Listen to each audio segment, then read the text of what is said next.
City podcast. And ladies and gentlemen, welcome back to another edition of Keys to the City. The trio is back. The Joseph McGuire is back. He's been a very busy man, and Ted is wearing his crazy hair day, I guess. Remember back in the day, it used to be crazy hair day? Like, did you ever do hair day, Ted? Like, back in the day, crazy? You could do No, because I didn't have crazy hair because listen, I don't know what's changed more. Either my batting stance when I was a kid, because I used to, Joe, I swear to God, I'm gonna make you laugh for a second. So I had like 5 different batting stances. So I had the regular batting stance. Then I had the A-Rod stance where you put the front foot in front. Then I had the Jay Buhner stance. Then my father just said, stick your face in front of the ball and help the team out and get on base. So, but whatever works, whatever works to help the team, that's what it's all about. But that's what we're here today. We're having a good time. We're having some Friday football talk. Friday football. I'm excited. But no, Trev, you know that. No, it's not Friday. Trev, it's Saturday. Well, football. Trev, remember when Mom? I'm gonna tell you a funny story, Joe. Another story? Okay. I got one more story. I'm gonna make it quick. So, Trev, Joe, here's a true story. No, is it gonna be a bad story about me? So my mom, hold on. So my mother used to give us haircuts, or kids, because we were too cheap to get regular haircuts. So my mom used to give us the crew cuts. Well, my mom had like the number 3 clippers on my brother's hair. We give like 3 or 4. You trim it, just give it nice. Well, she didn't realize one time the clipper thing fell off, Joe. Ooh. It fell off, and it went down to the barrel. She started doing Trev's hair, and she had to do the rest of his hair. And oh my God, he was so upset. She shaved his head. It was mine as a little bit. Trev, you remember this? No, we don't. I don't think we have. He was so bald. Do we have childhood? Ted, hold on. Speaking of that, I know we've been talking for a few, but I remember you did it just a couple of years ago. You did that too to yourself. You tried to just do your hair, and then I had to shave it all off. It wasn't. Yeah, but it wasn't. Trev, it wasn't as bad as that.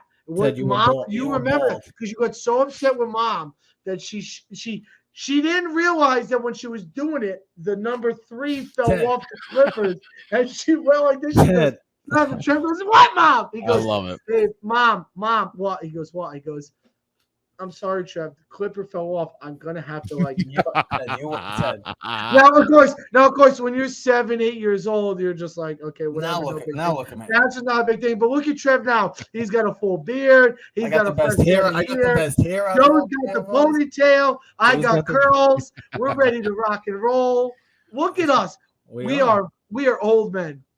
Speak for yourself. But you can check out Keys to the City on all social media platforms, including clovercrestmedia.com, Spotify, YouTube, Facebook, Instagram, and Twitter. Check it out, Keys to the City. I would say, Joe, has that ever happened to you? Did your mom ever give you a crew cut back in the day and mess it up?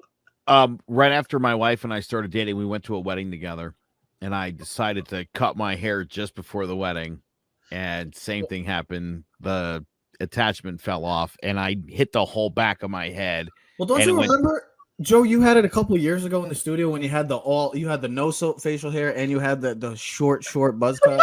Yeah. Now look at you. You're like full on. Look at you, Rico Suave. All 3. Yeah. Trev was like, "What happened to you, Joe?" You're like, "Well, I went with the clean. You went the clean look," and Trev was like, "Don't do that again." And now look at you got to grow the beard. Ted can't grow the beard. He's got to stick with what he's got. But it is officially back. It is. And we're going to be talking college football. Yesterday, they had the major news that we will be having a 12-team playoff, so we will get into that in a little while. Is it the best decision for college football? We'll talk about that in a few. But also, we're talking the NFL. Ladies and gentlemen, we're only 5 days away until the Buffalo Bills take on the LA Rams. We will talk about the NFC West next week before the season. Then we'll have our preview show next week before the game, so probably next Thursday. We will be talking all that. But, hey, ladies and gentlemen, the boys are falling back. Football is full in intact. You had 3 already great games last week in Ireland, the Nebraska-Northwestern game. 2 classic games last night, Penn State-Purdue, and the backyard brawl. Oh, my God. Wow. Unbelievable atmospheres for both games. Classic games. Games that, well, let's see if the message for this college football season can be like the first 3 games were.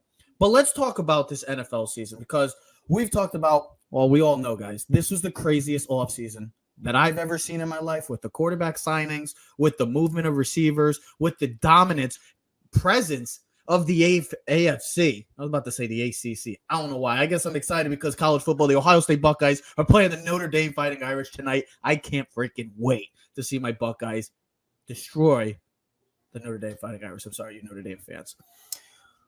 But there's also a thing called bold predictions. And there could be a lot going into this season. So we're going to give you our bold predictions, and we're going to give top storylines to us. And we all have something heading into this 2022-2023 season. I have a few already. I'm going to go off of mine because I let you guys always get the floor first. But I'm going to take over first. And you guys can call me crazy. I see the New Orleans Saints winning the NFC South. They will be the best team in the NFC South. Yep, that's beautiful. I love your reaction, Ted. I'm going to go one more crazier. You want to talk about bold predictions? Ted, you're going to love this. Joe, you're going to be jumping in joy.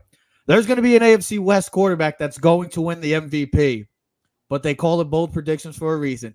Give me Derek Carr as the MVP of the 2022-2023 season. I like Give me it all day, guys. Please, Ted, I have to go to you first because your reaction says it all. Well, the Saints thing was my pick, bro. That's Really? Right. The Saints are going to win. Dude, I love what the Saints did.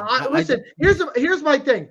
I feel like they have the less question marks. They have 3 good receivers. If Michael Thomas can come back to 90% of what he is, with Chris Olave and Jarvis Landry, Alvin Kamara, the defense is still stout. There's nothing that's lost on this team, and we've talked about it before when Joe was out. Jameis Winston had a pretty good season last year up until the point before he tore his ACL, 13 touchdowns, 4 picks. What was it, 1,300 yards? They for some reason match up well against Tampa Bay. This is similar to how we've always had this Yankee talk with the Rays. I don't know what it is, the personnel.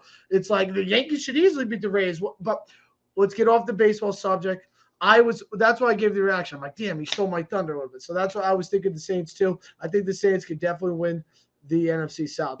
Well, here's the other thing. I also think the Patriots will have a top 5 pick next year. I think all these Patriot fans, the bandwagon is over. The party's over, folks. Fireworks are all blown. The grand finale is over. You blew your shot. It's over. The Tom Brady experience is over. They have no weapons. They have no offense. The whole defensive regime of Belichick. The party's over, bro. Belichick retires.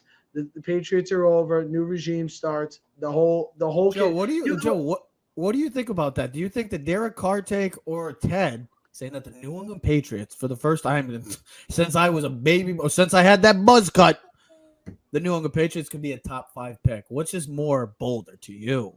Well, I do believe the MVP is coming out of the AFC West. Tell me, come on. Quarterback. But it ain't Derek Carr, Joe. It's his boy Justin Herbert. His name is Justin Herbert. That's a bold take. I'll give you another bold take because it's going to contradict Ted's.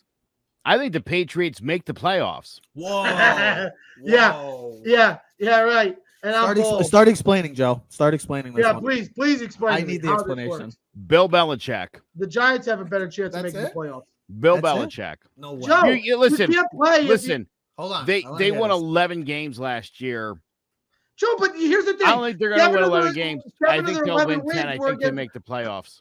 Ted, here's my guys. All I was going to say is this: 7 of their 11 wins last year, or 7 of their 10 wins last year. I think they had 10 wins. Were below 500 teams. They beat up on the weak links, Joe. They're garbage, Joe. They have no offensive talent. They have one of the worst offenses in football. Mac Jones, guess what? He was good in high school because he played with 5-star athletes. He went to Alabama. 3 of his receivers were drafted in the first round. He had Najee Harris as a running back. He had 3 first-round linemen. He had the best college coach of all time. He had 5 first-round draft picks.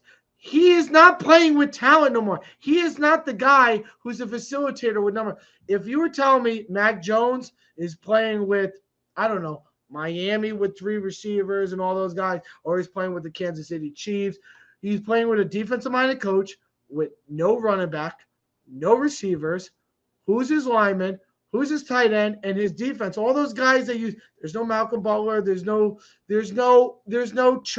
There's no this guy. There's no. Hold on. Let me say this. Hold on. There's here's my thing. Why do you think the Patriots are going to make the playoffs?